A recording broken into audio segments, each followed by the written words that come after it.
Hello everyone, and welcome to your 78th Cocoa programming tutorial. In this tutorial, we're going to be talking about NSTokenField and how we can use it to generate a similar experience to that of Mail's compose window. So the tokens that Mail's compose window generates look something like this. And basically, you type in some kind of email, it tries to match the name and email together, and then the thing that it displays is the person's name. There's options to select different emails based on the name that's being displayed. You can also change the address, you can remove, copy, a bunch of different things that you can do from the menu that is available when you have this option. So you can right click on this, or you can hit the little disclosure arrow, and there's a menu that will appear next to the token. And pretty much most of this behavior is all baked into NSTokenField.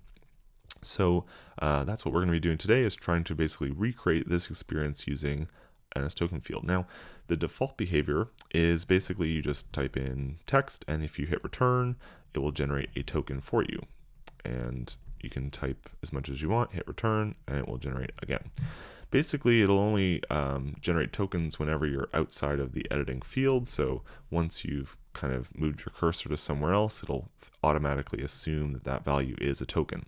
Unless, of course, you do some smart things where you check the values and only allow it to add particular tokens in that case. And that's what we're going to be doing in this tutorial, is seeing how we can customize all this behavior.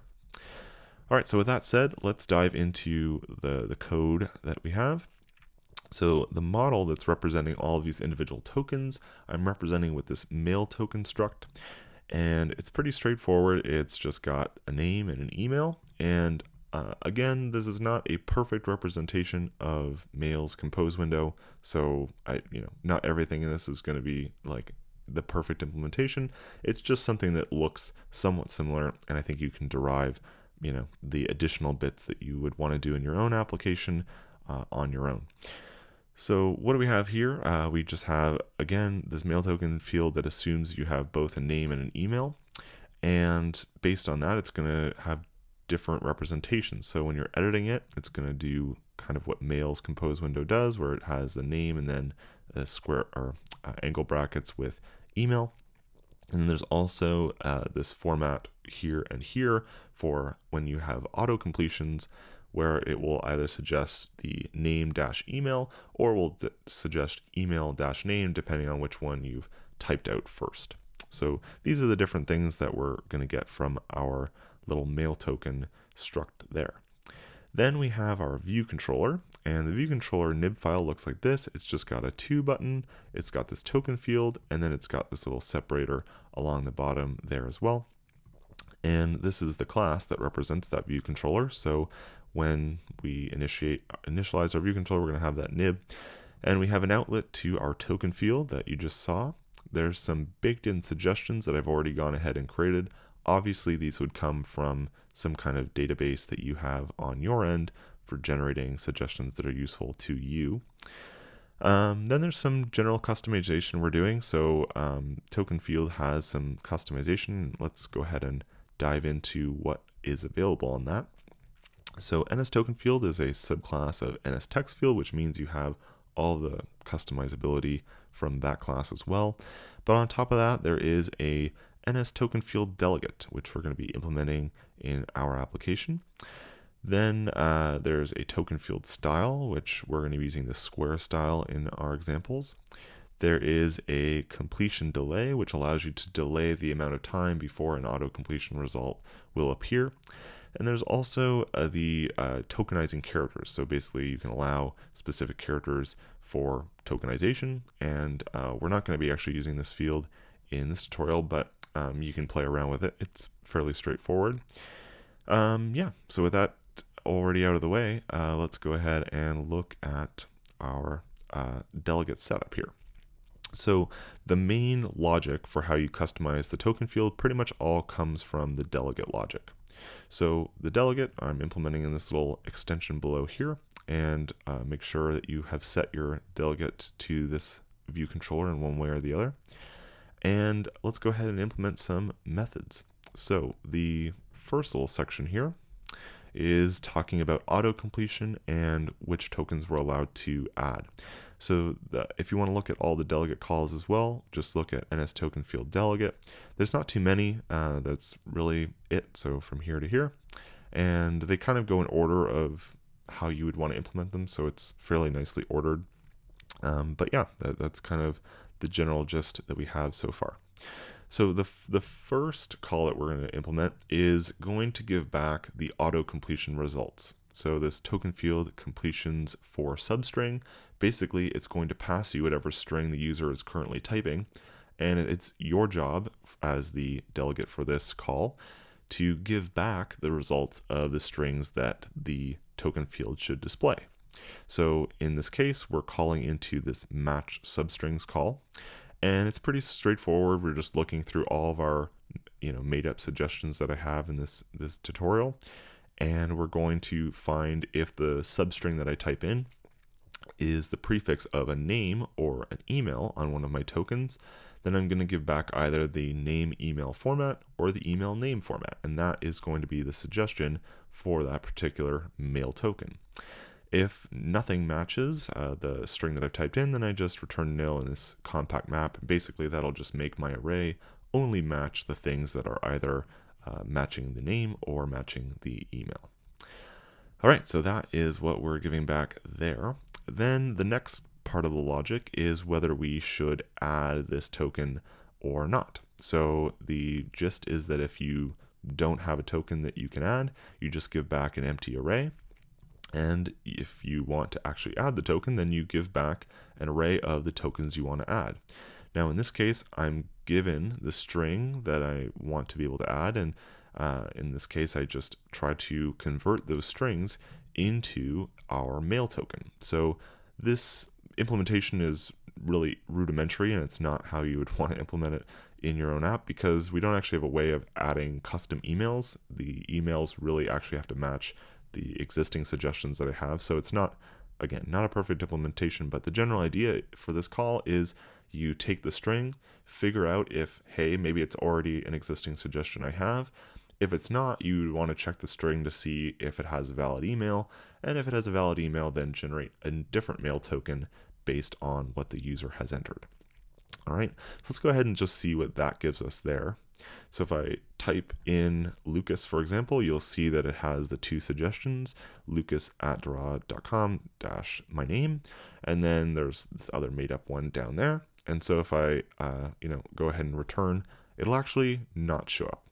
And the reason for that is what we're going to get into in just a bit, where you have to define what the display string is actually going to look like. So to define this, we're going to go to our second part here, where we're going to define the display string and the email editing string based on the object that we created. So here in this call, we return back our mail token, and these calls are going to be called whether we're displaying the string or if we're editing the string. So what we're given as our object should be coming from something that we generated from here, right? So we're first checking to see if it's a mail token, and if it is, we're going to give back the name of the mail token. And then if we're editing the string, we're going to be using the mail token again, but we're going to be using the editing string. So with these two things in mind, let's go ahead and run the app again, and we'll kind of see how this works. So we're typing in my name, and I'm going to hit return on this result. And now you can see that we get this nice little string that just contains my name. And the reason for this is pretty straightforward. We just implemented this display string for our represented object, and the represented object is our mail token that we generated from this call here. And then we're just telling it, hey, just show the name that is attached to this mail token. And then the editing string is when we go to edit it. So if I double click on the token, it will expand into this whole editing string here, right? And then I would have the option to edit it. And as soon as I, generate a new token, we should, regenerate the token based on that. So that is the two different sections there for display string and editing string. All right, so far we don't have any menu, right? So if I go ahead and right click on this, like nothing will happen. There is no disclosure arrow to show that we should have a menu. So let's go ahead and add that as well.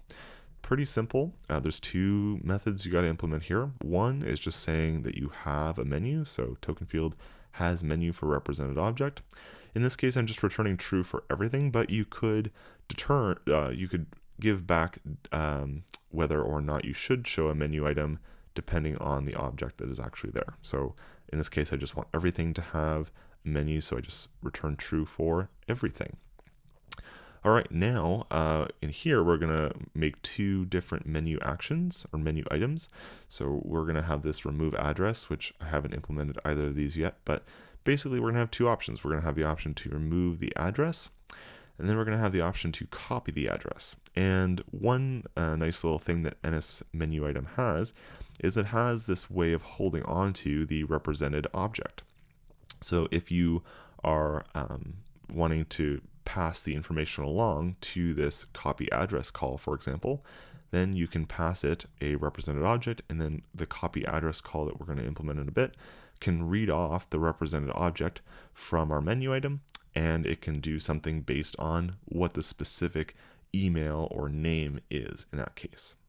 So yeah, that's pretty much it. You just generate the menu like that, and then you return the menu. Now, let's go ahead and implement these two different calls here. So remove address, and we'll implement them right here.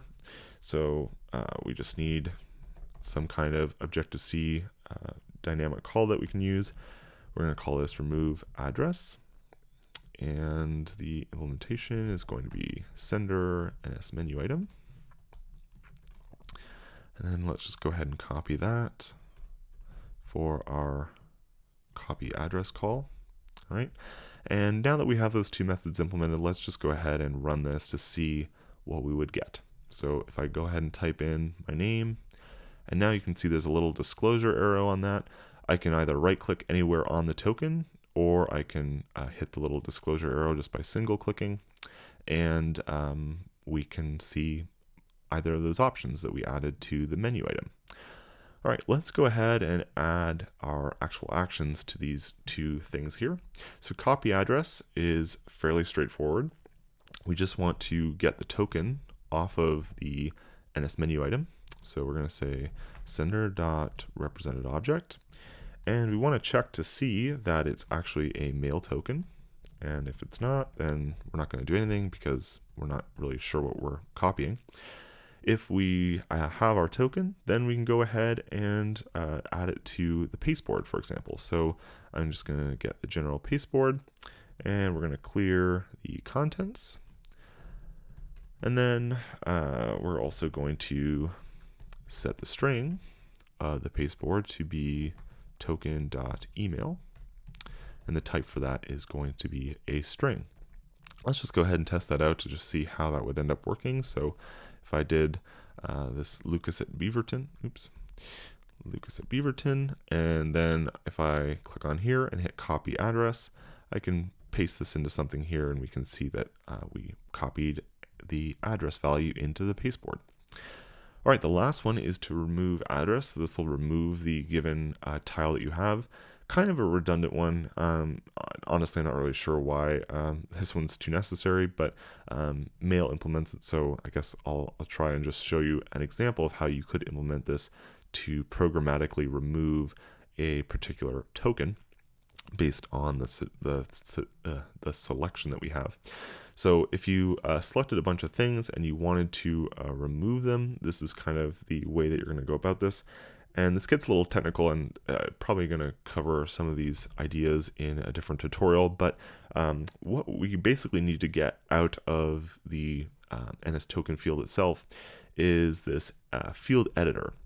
Now, sort of some context behind this: every time you go to edit into a text field, there is a separate text view that essentially is generated, and there's essentially a shared one for all the different editors that you have.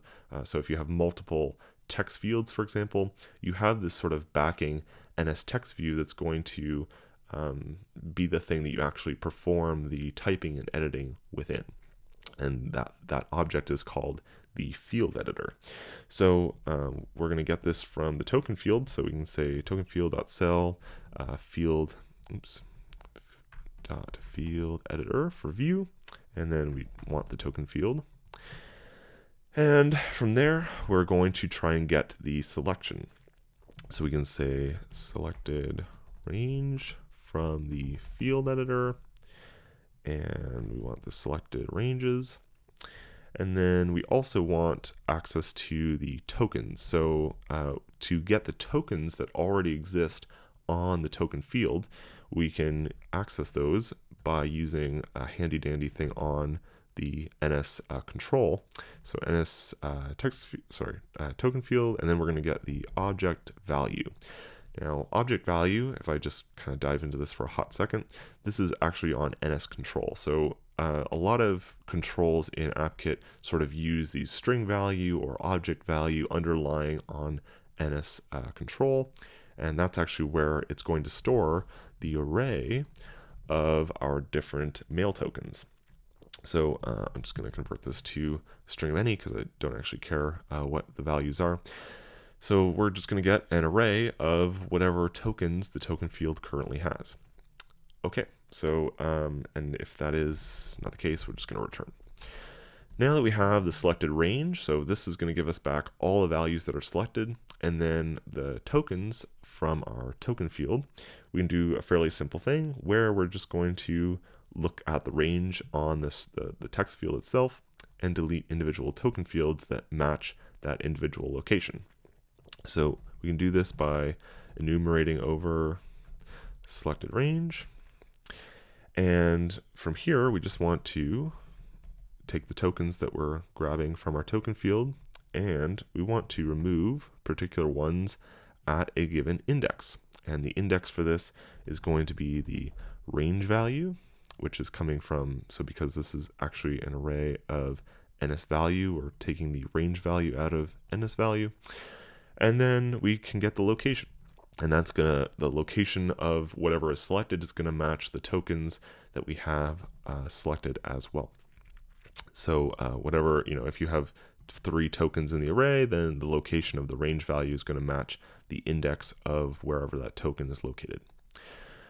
Okay, so now that we've done all of that, we're pretty much done. So we can just say token field, and we just want to reset the object value to the tokens that we just mutated. Now, this might actually not be safe in all situations now that I'm looking at it over again, but you get the idea. Basically, you just want to find the value that you're trying to remove, and we should only actually ever have one here, so this for loop is probably redundant for our particular situation, but you get the idea. So find all the different ranges that you have selected, and then you remove the values that you want to get rid of. So let me just go through having some different values. Oops. And I'm going to click on this little disclosure, hit remove address, and it will get rid of that particular token. So that's pretty much the general idea of NSTokenField. And there's probably some other things that I didn't cover in this video. There's support for dragging things into the token fields as well and parsing those out. But this should at least give you a general idea. We've implemented most of the NSTokenField delegate calls. And yeah, so the general idea is pretty much most of the logic happens in this delegate. You have ways of giving particular completion results, a way of filtering out different tokens that you don't want, ways of displaying different variations of the token, whether you're editing or displaying it. And then there's the option as well for displaying the menu item, and you can just customize those menu items in any way you want. Also, the ability to pass in the representative object gives you the ability to edit particular items that the menu items, or whatever menu item is selected, you can know which object it is associated with. All right, anyway, with that all out of the way, I hope you enjoyed this tutorial, and if you enjoyed it, please subscribe to the channel, and I'll see you guys in another video. See you then. If you enjoyed this video, please subscribe to the channel, give this video a like, and share it with your friends. Ways to contribute and additional information are in the description. I'll see you next week.